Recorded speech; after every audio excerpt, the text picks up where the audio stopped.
राधे राधे प्यारे भक्तों, शाम सदा शिव चैनल में आप सभी का स्वागत है।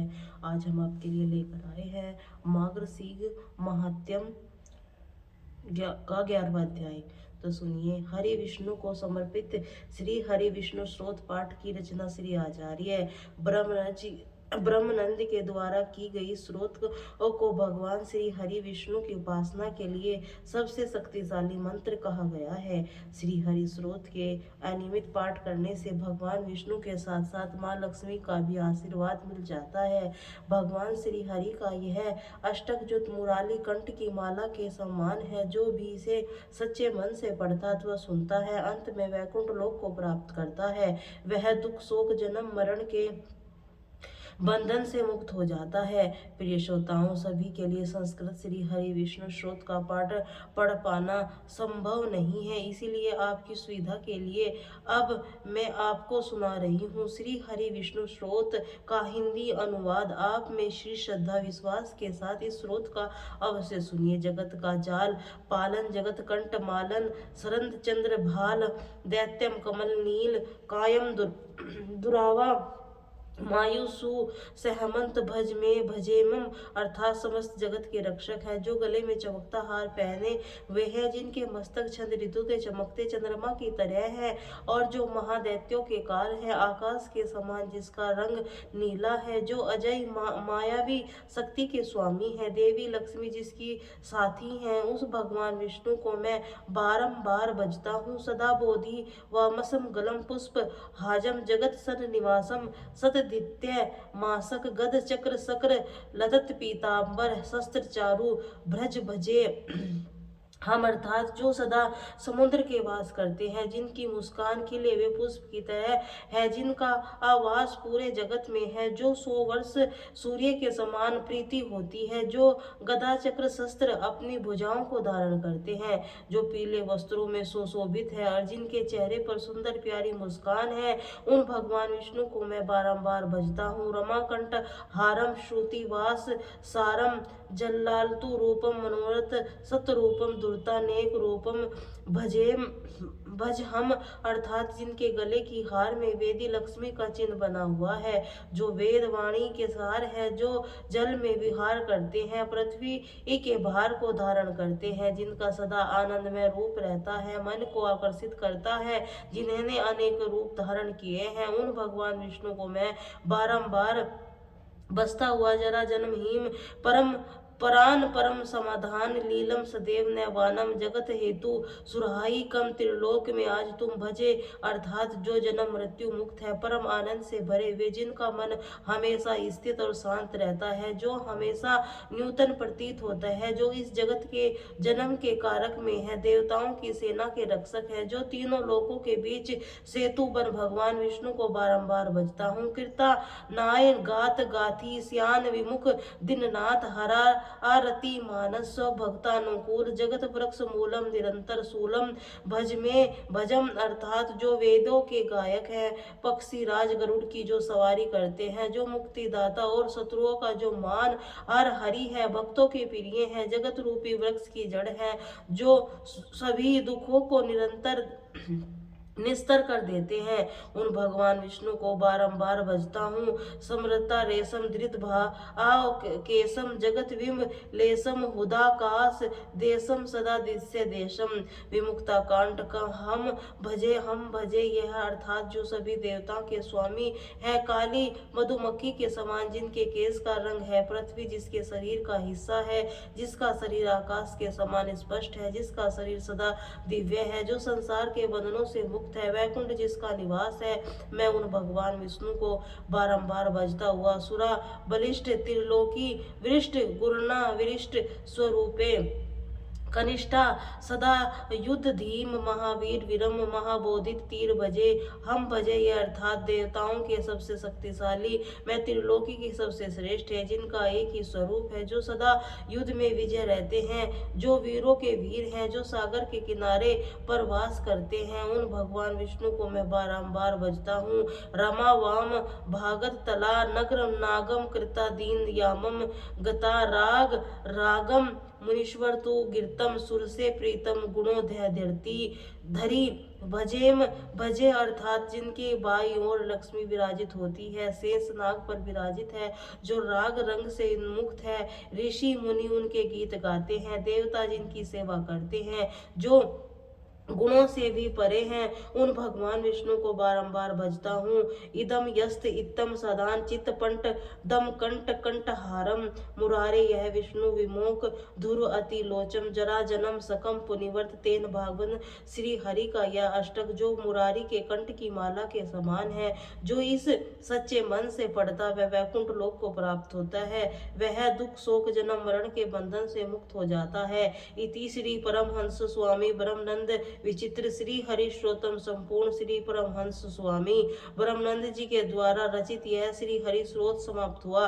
प्रेम से बोलिए विष्णु भगवान की जय। अब सुनिए आज का अध्याय। भगवान श्री कृष्ण ने कहा, समस्त देवताओं के अंश भूतल पर जाएं, जहां ब्राह्मण के राजकुमार होकर युद्ध में मेरे सहायक बनेंगे। कमला की कला से 16,000 राजकन्या प्रकट होंगी, वे सब से सब मेरी रानियां बनेंगी। वे वह धर्मदेव अंश रूप में पांडु पुत्र युधिष्ठिर होंगे, वायु के अंश में भीमसेन का, इंद्र में अंश साक्षात अर्जुन का प्रकट होगा, अश्विन कुमारों में अंश में नकुल सहदेव प्रकट होंगे, सूर्य के अंश वीरकर्ण होगा, साक्षात यमराज विदुर होंगे, कली का अंश दुर्योधन, समुद्र का अंश शांतनु, शंकर जी का अंश अश्वत्थामा और अग्नि का अंश द्रोण होगा, चंद्रमा का अंश अभिमन्यु के रूप में प्रकट होगा, सोम वसुदेवता भीषण होंगे, कश्यप के अंश में वसुदेव, अदिति के अंश में देवकी होंगे, वसु के अंश में नंद गोप और प्रादुर्भाव होगा, वसु की पत्नी यशोदा जी होंगी,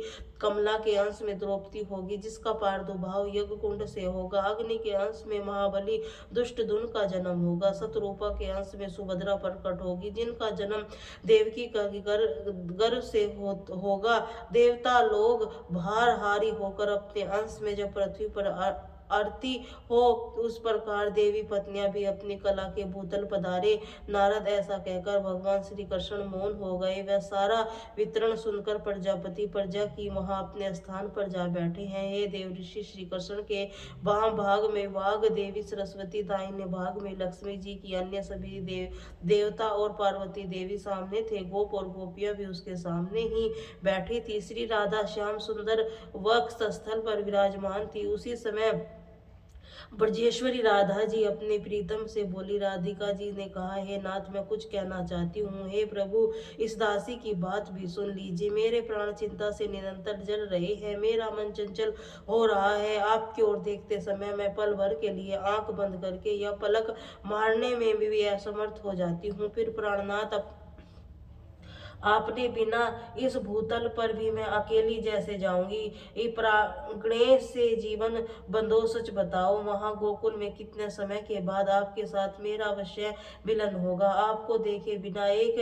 निर्मेश भी मेरे लिए 100 युगों के समान हो जाता है। और वहां मैं किसे देखूंगी, कहाँ जाऊंगी, कौन मेरी रक्षा करेगा? हे गणेश, आपके सिवा दूसरे किसी पिता माता बंधु भाई बंधु बहन या पुत्र का एक क्षण के लिए भी ध्यान नहीं करती हूँ। हे माया पत्ते, अगर आप भूतल पर मुझे भेजकर माया से ढकना चाहते हो, माया से मुझे मोहित कर देना चाहते हो, हे वैभव देकर मुझे भूलना चाहते हो, तो मेरे सामने सच्ची प्रतिज्ञा करो। मधुसूदन, मेरे मन रूप ही मधुप आपने करबंद युक्त चरणविंद से ही नित्य निरंतर भ्रमण करता रहे। जहाँ जहाँ जिस भी योनि में मेरा जन्म हो, वह वहाँ वहाँ मुझे अपना स्मरण और मनवांचित दास का भाव प्रदान करेंगे।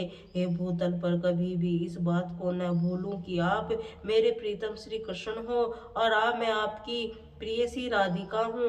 हम दोनों का प्रेम सौभाग्य साक्षात प्रभु, यह उत्तम वर मुझे अवश्य दो। जैसे मेरी ये शरीर के साथ ही प्राण शरीर के साथ रहा कर रहे हैं, ठीक उसी प्रकार हम दोनों का जन्म और जीवन एक दूसरे के साथ ही बीते विभो, यह श्रेष्ठ वर मुझे दो। भगवान भूतल पर भी पहुँच की कभी दोनों का पल के लिए ही वियोग न हो, पल भर के लिए भी एक दूसरे से अलग न हो, यह वरदान मुझे दे दो। हरे मेरे प्राणों से ही आपका शरीर बना है।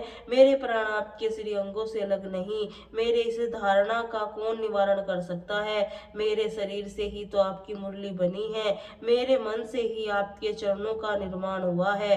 प्रापर्त्य यह है प्रभु, मैं आपकी मुरली को अपना शरीर मानती हूँ। मेरा मन आपके चरणों में कभी अलग ही नहीं होता। संसार में कितने ही ऐसे स्त्री पुरुष हैं जो सामने एक दूसरे की स्तुति करते हैं, लेकिन कहीं भी अपने प्रियतम से निरंतर आसक्त रहने वाली मुझ जैसी प्रेयसी नहीं है। आपके शरीर के आधे भाग से कितने मेरे निर्माण किया है। हम दोनों तो भेद ही नहीं, इसीलिए मेरा मन लगातार आप में ही लगा रहे। मेरी आत्मा, मेरा मन, मेरा प्राण जिस तरह से आप में स्थापित हो गए हैं प्रभु, उसी तरह से आपका मन, प्राण और आत्मा भी मुझ में ही स्थापित है। इसीलिए विरह की बात कान में पड़ते ही मेरी आंखों से पलकों का गिरना बंद हो गया है।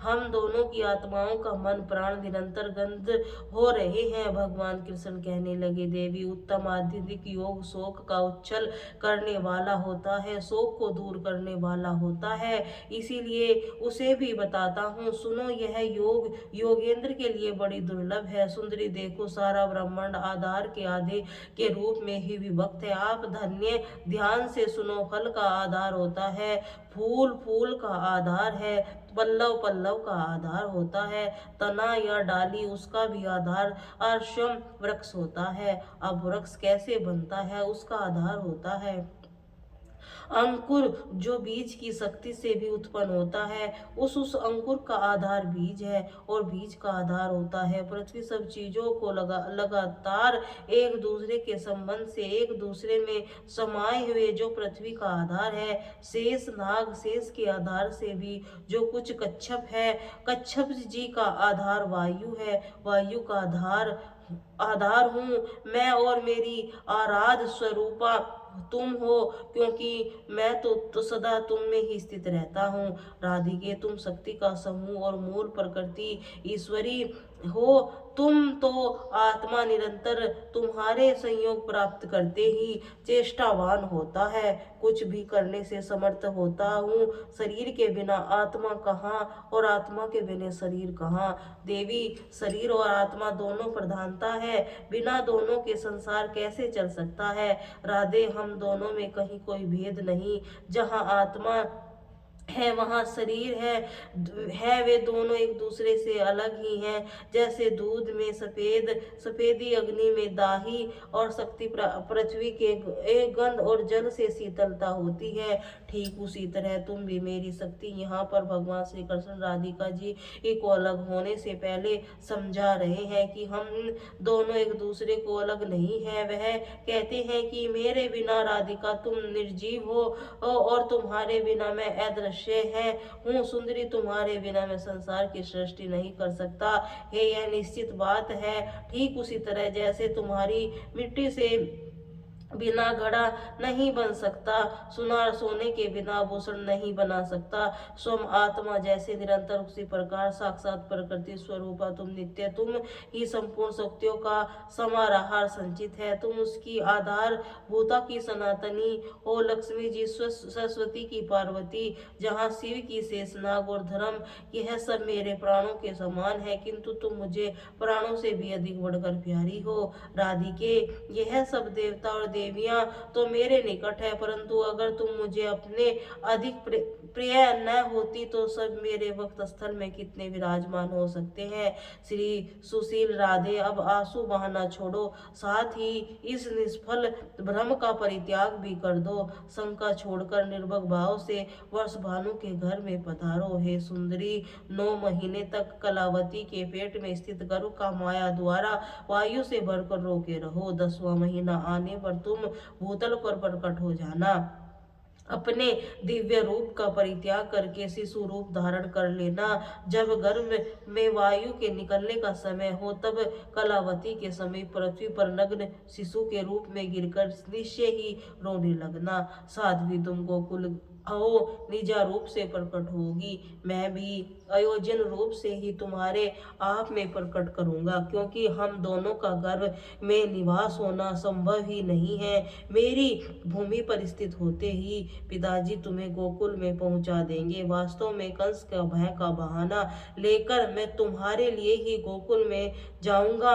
हे कल्याणी, तुम वहां यशोदा जी के मंदिर में मुझ नंद को प्रतिदिन आनंद पूर्वक देखा करोगी, अपने हृदय से लगाओगी। राधिका, मेरे वरदान से तुम्हें समय समय पर मेरी स्मृति रहेगी, और मैं तुम्हारे साथ वृंदावन में नित्य स्वच्छंद विहार भी करूंगा। सुशीला, यदि तुम 33 तुम्हारी सखियां हैं, उनके साथ भी अनेक बहुमूल्य गोपियां के साथ तुम गोकुल में पधारो। असंख्य गोपियों में अपने अमृतपन और प्रीतिपम वाणी द्वारा समझा बुझाकर आश्वासन देकर गोलोक के साथ रहकर तुम्हें गोकुल में जाना है। राधिके, मैं इस असंध गोपी की यह स्थापित करके पीछे से वसुदेव जी का नित्य स्थान मधुरापुरी में प्रतिपर्ण करूंगा। मेरे प्रेम से गोप बहुत सी संख्या में मेरे साथ क्रीड़ा करने के लिए ब्रज में चले। वहां गोपी के घर में जन्म से आदर जी सा कहकर भगवान कृष्ण मौन हो गए। देवता गोपियां गोप के पए गोपियों की वही ठहर गई। वहां वैश्य धर्म शेष नाग पार्वती लक्ष्मी सरस्वती जी ने बड़ी प्रसन्नता के साथ परात्पर श्री कृष्ण की स्तुति पर उसी समय अपने विहर ज्वर से व्याकुल और वे प्रेम विल्लभ गोपी और गोपियों से भी भक्ति भाव वहां कृष्ण की स्तुति करके उनके चरण को मस्तक झुकाया, और विरह ज्वल के कातर हुई पूर्ण मनोरथ राधा ने भी अपने प्राणों से भी अधिक प्रीतम हल्यवल्यम श्री कृष्ण की भक्ति भाव से स्वतन किया। उसी समय श्री राधा के नेत्रों में आंसू भरे हुए अत्यंत दीन भय से व्याकुल दिखाई देती थी। उन्हें इस अवस्था को देखकर स्वयं श्री हरि ने शांत देने के लिए ही यह सच्ची बात कही। श्री हरि अर्थात कृष्ण बोले, प्राण दीन महादेव, अब सुरीधा हो जाओ, भय का त्याग कर दो। जैसी तुम हो वैसा ही मैं हूँ, मेरे रहते भला तुम्हें किस बात की चिंता है। श्री दामा के साप की सत्यता के लिए कुछ समय तक मेरे साथ तुम्हारा वियोग रहेगा। तुम मुझे कुछ भी समय के लिए दूर होगी, फिर मैं मथुरा में आ जाऊंगा। वहां भूतल का भार उतारना, माता पिता को बंधन से छुड़ाना, माली दर्जी और कुब्जा का उद्धार करना, काल यौवन में को मरवा कर मुछुंद को मोक्ष देना, द्वारका का निर्माण, राजस का यज्ञ, दर्शन, 1600 राजकन्याओं के साथ विवाह करना, शत्रुओं का दमन, मित्रों का उपकार, वाराणसीपुरी का दहन, महादेव जी का जन्म, व्रताश्वेषण बांधना, बाणासुर की भुजाओं को काटना, परिजात का अपहरण, अन्य कर्मों का संपादन, प्रस्थान, तीर्थ यात्रा को जाना, वहां मुनि मंडली का दर्शन करना, ब्रज के बंधु जनों को वार्तालाप किया, पिता का यज्ञ का संपादन, वही शुभ बेला के फिर तुम्हारे साथ मिलन, गोपियों का साक्षात्कार, यदि हम सारे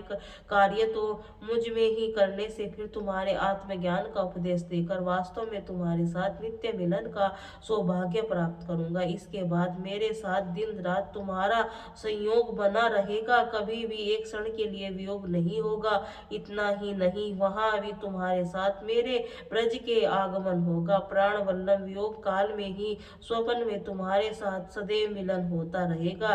तुमसे बिछड़कर द्वाकर के जाने पर मेरे नारायण के द्वारा उपयुक्त कार्य संपादित होने पर वृंदावन में तुम्हारे साथ मेरा निवास होगा। फिर माता पिता गोपियों की शोक का पुण्य निरातर होगा। भूतल का भार उतार कर तुम्हारे गोपियों के साथ मेरा पुण्य गोलोक में आगमन हो जाएगा। राधी, मेरे अंश भूतल पर परमात्मा नारायण लक्ष्मी सरस्वती के साथ बैठे लोक में ही पधारेंगे। धर्म मेरे अंशों का निवास स्थान श्वेत द्वीप में होगा। देवताओं और देवियों के अंश और अक्षय धाम को पधारेंगे। फिर इसी गोलोक में तुम्हारे साथ मेरा निवास होगा। कांत इस प्रकार समस्त भावी शुभाशुभ का वर्णन तो मैंने कर दिया, मेरे द्वारा निश्चय हो चुका है, उसका कौन निवारण कर सकता है। फिर भगवान कृष्ण ने देवताओं और देवियों की बात आते कही। देवताओं ने, आप लोगों को भावी स्थिति में उसके लिए अपने स्थान पर जाइए। पार्वती जी, आप अपने दोनों पुत्रों स्वामी के साथ कैलाश पर्वत की ओर जाइए। मैंने कार्य अपनी जिम्मेदारी पर लगाया। वह सब एक समय परत ब्रजेश्वरी राधे गणेश जी को छोड़कर शेष छोटे बड़े सभी देवता और देवियां कला द्वारा भूतल अवतरण होगा। फिर लक्ष्मी, सरस्वती और राधा सहित पुरुषोत्तम श्री हरि भक्ति भाव को प्रणाम करके सब देवता आनंद पूर्वक अपने अपने स्थान को चले गए।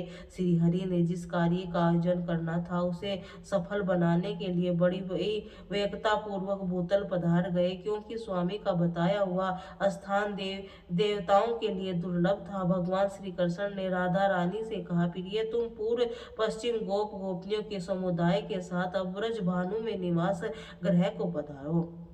मैं भी मथुरापुर में वसुदेव के घर जाऊंगा, फिर कंस के भय से बहाना बनाकर गोकुल में तुम्हारे पास आ जाऊंगा। लाल कमल के समान नेत्रों वाली श्री राधा श्री कृष्ण को प्रणाम करके अपने प्रीतम कृष्ण को अलग होने के भय से कातर होकर उसके सामने फूट फूट कर रोने लगी। वह ठहर ठहर कर कभी तो दूर तक जाती, फिर बार बार आगे जाकर वापस लौट आती। लौटते ही फिर वह कृष्ण का मुंह निहारने लगती। सती राधा शरद काल की पूर्णिमा चंद्रमा की क्रांति सुधा से पूर्ण रूप में मुख अरविंद की सौंदर्य मारुति का अपने नेत्र चकोर द्वारा पान करती। फिर परमेश्वरी राधा प्रभु के 7 बार परिक्रमा करके 7 बार प्रणाम करने के बाद फिर से श्री हरि के सामने खड़ी हो गई। इतने में करोड़ों गोप गोपियों का समूह वहां पहुंचा। आप उनके साथ श्री राधा ने पुनः श्री कृष्ण को प्रणाम किया। तत्पश्चात 33 सखी स्वरूपा गोप किशोर समूह के साथ सुंदरी राधा श्री हरि कृष्ण को मस्तक झुकाकर भूतल के लिए प्रस्थान कर गई। सब श्री हरि के बताए हुए आनंद मंद गोकुल को गए। फिर राधा जी वृषभानु के घर में गोपियों अन्य गोपों घर चली गई। गोपियां सभी राधा के भूतल पर जाने पर श्री हरि श्री की वहां पहुंचने के लिए उत्सुक हो गए। गोलोक में गोपियों के साथ करके उन्हें अपने अपने कर्मों के लगाकर मन की गति चलने वाले जगदीश्वर श्री हरि अब मथुरा में जा पहुंचे। पहले देवकी वसुदेव जी को जो पुत्र हुए थे उन्हें तो कंस ने तत्काल मार डाला था। इस तरह से 6 पुत्रों को उसने काल के गल में डाल दिया। देवकी इस 7वें गर्भ शेष नाम का अंश था, जिसकी योग माया को खींचकर गोकुल में निवास करने वाली रोहिणी थी। गर्भ स्थापन कर दिया। फिर हरि की आज्ञा चलने श्री कृष्ण के अध्याय में बस इतना ही। अब सुनिए श्री कृष्ण चालीसा। जलन तन श्याम अरु अदरत जन बिना फलम नयन कमल अभिराम पूर्ण इंद्र अरविंद मुख पीताम्बर शुभ साज जय मनोहर मंदन छवि कर्षण चंदन महाराज यगुनंदन जय जग जग जग वंदन जय वसुदेव देवी की नंदन यशोदा सूत नय दुलारे जय प्रभु भक्तन के धन तारे जय नट नागर नाथ नथैया कृष्ण कन्हैया धैनु चरैया पुनि नक पर प्रभु गिरवर धारो आओ दंदन कष्ट निवारो वंशी मधुर अत अति देवी पूर्ण मनोरथ मेरी आओ हरि पुखर माखन चाको और आज भारत की राको गोल का पोल चंबुक अरुण पर मधु मुस्कान मोहिनी दार रंजित राजीव नयन विशाला मोर मुकुट जयंती माला कुंडल स्वर्ण पीठ पर हाछे कटी के कण का छन छन नील जलन सुंदर तन सोहे छवि लखी सुर मुनि नर मोहे मस्तक तिलक अलग घुंघरालो आओ कृष्ण बांसुरी चले करी पनवान पूत नहीं तारका बका कारा सुरमायो मधुवन जलन अग्नि तब ज्वाला मैं शीतल लखी तखी नंदलाला सुरपति जब ब्रज चढ़ियो रिसाई मसूर धार वाही वर्षाई जगत लगत लगत ब्रज चहवाई गोवर्धन नक धार्यो बचाओ लखी न सुधा मन भ्रम अधिकारा मुख चोंद भवन दिखलाई दष्ट कंस अधि उदम मचायो कोटि कमल अब फूल मंगायो नाथी काली यह तब तुम लीन चरण दीद्या निर्भय कीन करो गोपन संग राम विशाला सबकी पूर्ण करनी अभिलाषा के तक में है असुर संग भायो कंस के केस पकड़ के मात पिता की बंदी छुड़ाई उग्र सेन राज दिखाई मही के मस्तक छह सुत लगायो मात देवकी की शोक पिटायो भौमा सुरति दैत्य संहारो लाए दसंत दस कुमारो दे दी तरमण संगरा जरा सिंधु राक्षस कह मारा असुर बकासुर दादिक मारियो भक्तन के कष्ट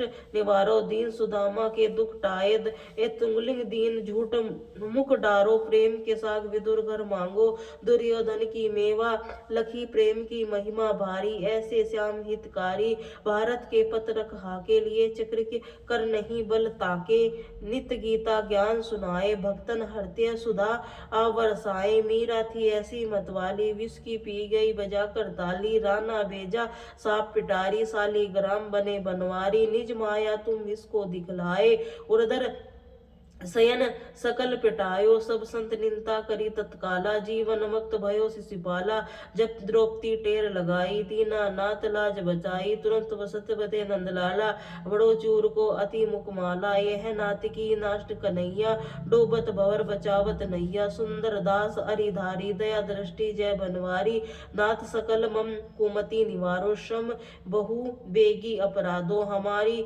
खोलो पटप दर्शन दीजो बोलो कृष्ण कन्हैया की जय बोलो श्री कृष्ण कन्हैया की जय बोलो श्री कृष्ण कन्हैया की जय बोलो।